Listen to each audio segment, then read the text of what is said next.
Assalamualaikum warahmatullahi wabarakatuh.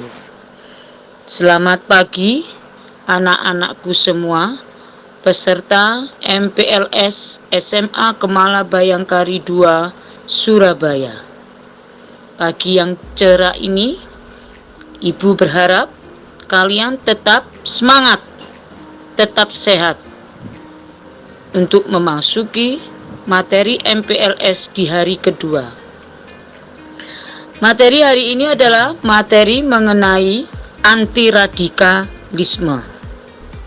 Radikalisme sering kita dengar, suatu kata yang 2 tahun terakhir sangat marak diberitakan di dalam media sosial, surat kabar, atau televisi. Sebenarnya radikalisme berasal dari kata radix yang artinya akar. Sebagai suatu paham atau aliran, radikalisme bersifat ekstrim yang menghendaki perubahan hingga sampai seakar-akarnya. Artinya, perubahan itu total. Radikalisme suatu perbuatan yang sering terjadi pada bidang politik dan agama. Keduanya memiliki banyak kelemahan jika diterapkan, karena memungkinkan terjadinya kekerasan dengan dalih kemurnian pelaksanaan agama tertentu. Untuk mengetahui sikap suatu kelompok itu radikalisme, bisa kita lihat dari ciri-ciri perbuatan kelompoknya. 1. Bercirikan fanatik, artinya tidak mengakui pendapat orang lain, pendapatnya lah yang paling benar. Kedua, ciri radikalisme adalah anggota taat terhadap pimpinan kelompok, sehingga pengikutnya seperti hamba bagi pemimpinnya, walaupun pemimpinnya memiliki sikap yang belum tentu benar. Ciri ketiga radikalisme adalah anggotanya bersikap tertutup karena mengutamakan kelompoknya, sehingga yang menganggap keluar kelompoknya itu salah. Ciri berikutnya adalah yakin terhadap programnya, sehingga bersikap tidak realistis, tidak logis, karena keyakinannya yang tinggi itu membuat dirinya merasa paling benar. Ciri selanjutnya, seorang radikalisme tidak pernah berhenti dalam upaya penolakannya. Banyak cara ia lakukan untuk mewujudkan keinginannya. Orang yang bersikap radikal selalu berseberangan dengan orang lain dan terus-menerus menebar kebencian.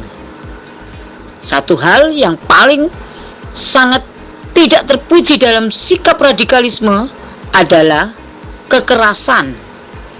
Ciri yang paling berbahaya ini, karena dalam ajaran agama apapun, dimanapun, atau pemerintahan dimanapun di dunia ini tidak pernah menginginkan suatu kekerasan untuk mewujudkan tujuannya. Bentuk-bentuk radikalisme sebagai suatu sikap yang terorganisir, tentu radikalisme memiliki bentuk-bentuk yang mana bisa kita identifikasi dari sikap yang tampak pada seorang radikalisme, yakni adanya intimidasi terhadap kelompok lain. Caranya menakut-nakuti sehingga mereka merasa tidak nyaman, hidup serba khawatir, was-was, dan gelisah.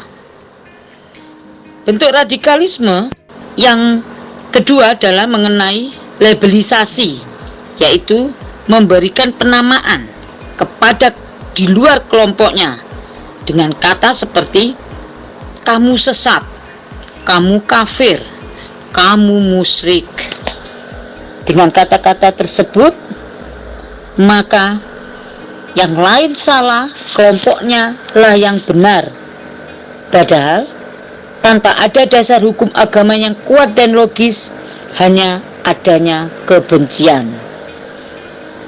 Hal yang tidak baik lagi terjadi dalam bentuk radikalisme, yaitu pelarangan beribadah dengan alasan yang dibuat-buat dan jelas merupakan pelanggaran pasal 29 ayat 1 dan 2 Undang-Undang Dasar 1945. Ditambah lagi dengan adanya perusakan rumah ibadah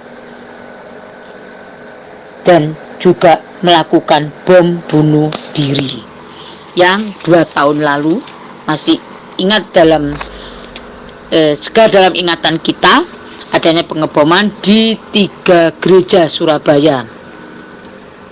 Sungguh ini adalah suatu hal yang sangat kita harapkan tidak terulang kembali di Indonesia, mengingat keragaman agama, budaya, dan sosial bangsa Indonesia telah lama ada. Masuk pada penugasan yang berkaitan dengan materi radikalisme, maka Ibu memberikan tugas yang berkaitan dengan anti radikalisme ini sebagai berikut, yaitu mengapa kita tidak boleh bersikap radikalisme dalam pencapaian suatu tujuan. Ibu ulangi ya, tugasnya adalah mengapa kita tidak boleh bersikap radikalisme dalam pencapaian suatu tujuan.